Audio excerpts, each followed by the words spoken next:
Don't trample the small things. That's our foundational lesson number 11, family. Welcome back to Family Still Matters. I'm Deborah.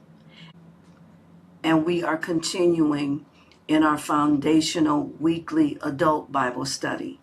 Thank you for joining me. As always, I appreciate the sacrifice that you make to be here. And I ask God's blessings over you. And as you know, my goal is to just give you the roadmap that would lead you and motivate you and give you a desire to open that Bible and read it for yourself, to write down every question that comes up and bring it right back to the text and let God meet you there. Okay? All right, we're going to be reading Deuteronomy chapters 7 through 11. Chapters 7 through 8 is headed The Reward for Faithfulness and the Danger of Forgetting.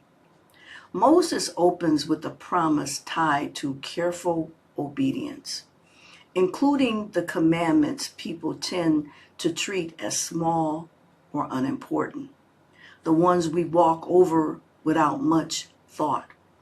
He reminds Israel of the manna in the wilderness and warns that when they enter a land of abundance, they must not forget the God who brought them there. This is where we find the famous words, "Man does not live by bread alone, but by every word that comes from the mouth of God."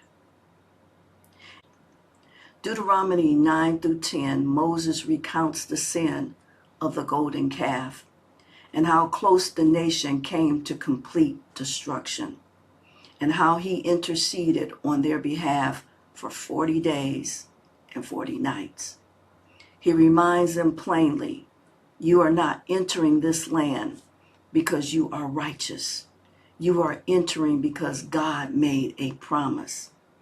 Then he calls them to circumcise their hearts, to cut away the hardness, and to love and serve God with everything they have.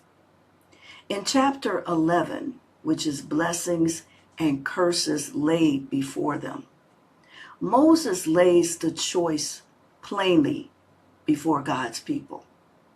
Blessing for faithfulness, curse for turning away. Just that simple, family. He describes the land they are about to enter as one that drinks rain from heaven. Unlike Egypt, where they had to irrigate by hand. Listen to the abundance and the provision of God. In the place that God has for you, he will water it. He will bring the increase. He will bring the blessing. You don't have to irrigate or come up with your own plan. Their relationship with God will directly shape their everyday life, their harvest, and their rain. Obedience and provision are directly connected. Family, as you read, again, ask yourself, what are the small commandments or spiritual disciplines in your own life that you tend to step over? And what would change if you treated them as seriously as the big ones? Why does Moses bring up the golden calf again here, years after it happened?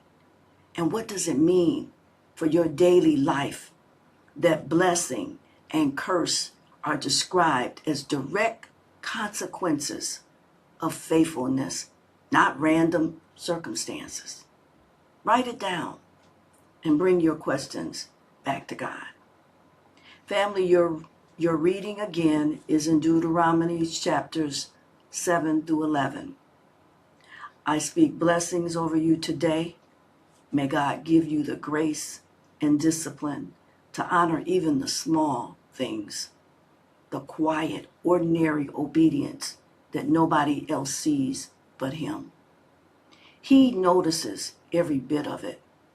And may you remember this week, just like Israel had to remember that everything you have was placed in your hands by his hand.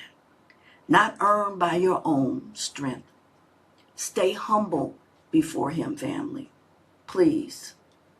I love you, and I look forward to seeing you next week, Lord's willing. Shabbat shalom. God bless you. God bless you.